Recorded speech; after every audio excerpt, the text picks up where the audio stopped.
Приветствую вас на канале Техревизор. Для этого рейтинга подобрал пятерку лучших мониторов марки Samsung. Хоть позиций совсем немного, я постарался добавить как можно более разнообразные модели, которые решают разные задачи. То есть этот топ не про конкретно игровые, офисные или 34-дюймовые экраны. Рейтинг более универсальный, чтобы каждый с учетом своего рода деятельности смог подобрать хотя бы один монитор для покупки. Разные диагонали, матрицы, частота обновления и все остальное. Любой участник станет отличным выбором за свои деньги и отработает каждую потраченную копейку. Порадует качественным изображением, функционалом и дизайном. Хотя... нет, не любой. Про пятое место я бы точно так громко не выражался. Давайте с него и начну. А вы пока поставьте лайк, подпишитесь на канал и нажмите на колокольчик. На пятом месте рейтинга стоит Samsung S24R350 FZI. Бюджетный монитор стоимостью около 10 тысяч рублей. Поэтому ничего сверхъестественного от этого монитора не ожидайте. Тем не менее, на 24 дюйма приходится адекватное Full HD разрешение. С такой диагональю на близком расстоянии не видны пиксели, изображение не зернистое. Плюс на базе есть хоть какие-то 75 Гц. По сравнению с 60 разница небольшая, но если сравнивать напрямую, заметная. Но самый кайф в том, что за качество самого изображения в ответе IPS-матрица, а это в бюджетном сегменте уже дорогого стоит. Но если смотреть на факты, все не так уж и радужно. Да, картинка хорошая, яркая, цвета насыщенные и все такое. Но если обратить внимание на черный или белый цвет, можно заметить, как они буквально растворяются у краев монитора и превращаются скорее в серые и желтые тона. Тут уж ничего не поделаешь. Придется или смириться, или повысить планку бюджета. Но если вы не какой-то искушенный юзер, который перепробовал кучу разных моделей вплоть до профессиональных, не скажу, что вам это будет мешать работать или играть. Просто дело привычки. Хотя бы как-то сгладят ситуацию дополнительные технологии Flicker Free и FreeSync.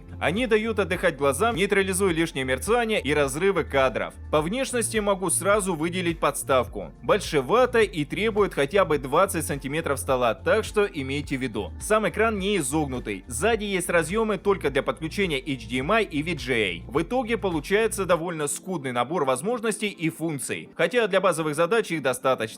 А уж тем более, если учитывать цену самого монитора. На четвертой строчке стоит Samsung S27B610 EQI. И это уже монитор на голову выше прошлого. Такой оптовым количеством в офисе не закупишь. Но, что понравилось при всех регалиях, модель стоит реально достойных денег. Как будто и не чувствуется переплаты за бренд, хотя, само собой, она есть. Тем временем, это уже 27-дюймовый экран, на который приходится 2К разрешение и частота обновления в 75 Гц. То есть реально полноценный монитор с нормальной плотностью пикселей. А то в бюджетном сегменте часто встречается Full HD на такую диагональ. И зачастую картинка выглядит зернистой, а при близком расстоянии и вовсе пиксельной. В этом же плане Samsung нас порадовал, несмотря на довольно приятный ценник. Ну и на матрице не сэкономили. Вполне обычно IPS со всеми своими преимуществами и недостатками. То есть это достаточно широкие углы обзора, контрастные цвета, яркое изображение, но есть небольшой glow-эффект по краям. Неглубокий черный и искажение цветов при сильном изменении угла обзора. Однако при повседневном использовании в рабочих моментах, в играх все это вообще никак не мешает. Ну, действительно, все мы играем и работаем в кресле за столом, но изредка на диване подальше от монитора. И при таком раскладе никакой нюанс не заметен, только если специально выискивать недочеты. Хотя возможный сценарий, при котором могут быть заметны засветы, просмотр фильма в полной темноте. Тогда на черном фоне в углах будут видны небольшие засветы.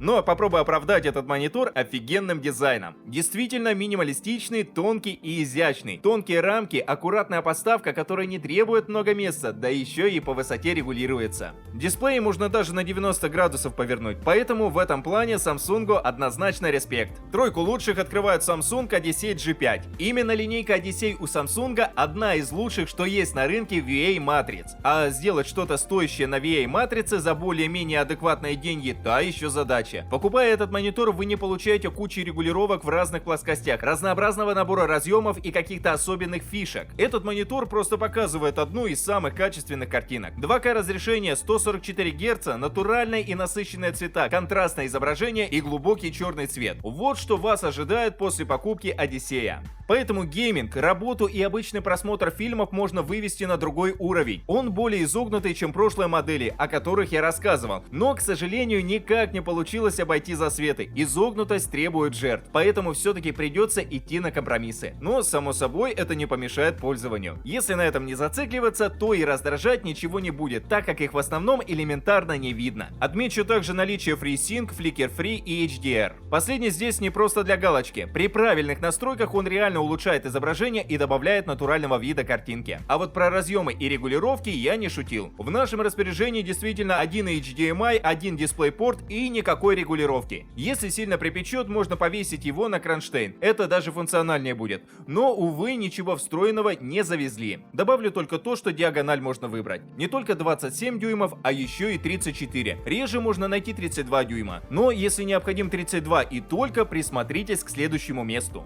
Вторую строчку занимает Samsung Odyssey G6. Это уже более дорогой, с прикольными наворотами монитор. Его главным преимуществом я считаю максимальную частоту обновления в 240 Гц. Но с одной пометкой. Если при включении монитора вы не обнаруживаете желанной герцовки, проверьте, по какому кабелю подключен монитор к ПК. Важно, чтобы это был DisplayPort. HDMI столько не переваривает. А то часто встречаются пользователи, которые не разобрались с этим моментом и в итоге так и не поняли, за что отдали такие деньги. Но вся суть не только в безудержной плавности, а еще и в диагонали. Это у нас здоровенный телевизор на 32 дюйма. Разрешение при этом 2К. Кому-то может показаться недостаточным, но если не сидеть впритык носом в экран, то никакая пиксельность вам не помешает. Поэтому не переживайте, картинка получается четкой и детализированной. Правда, не обходится без засветов, та еще канитель. Но они тоже не настолько большие, чтобы отказываться от покупки. Просто по углам виднеется глоу-эффект на черном фоне. В остальном же картинка получается очень насыщенной и сочной. И это несмотря на VA-матрицу, которая якобы делает тусклыми изображения.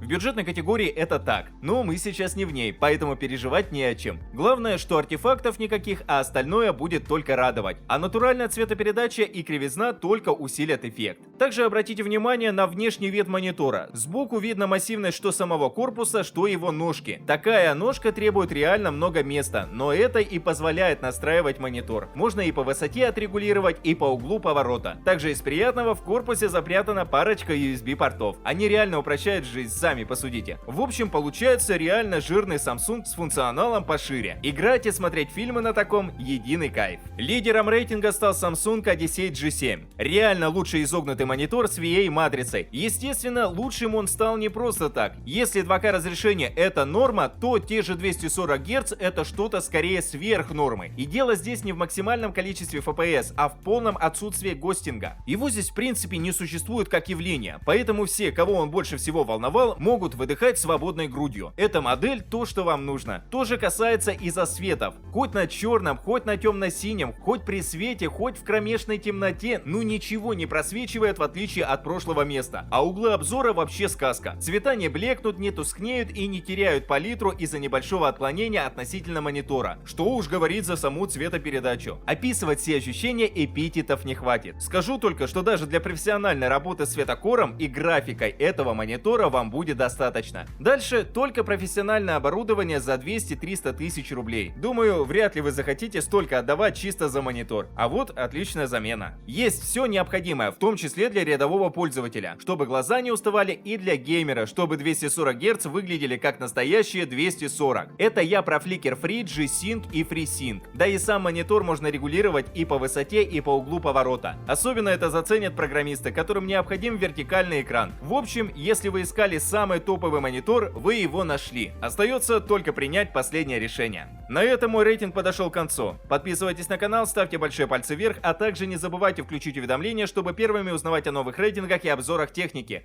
А с вами была команда канала Техревизор.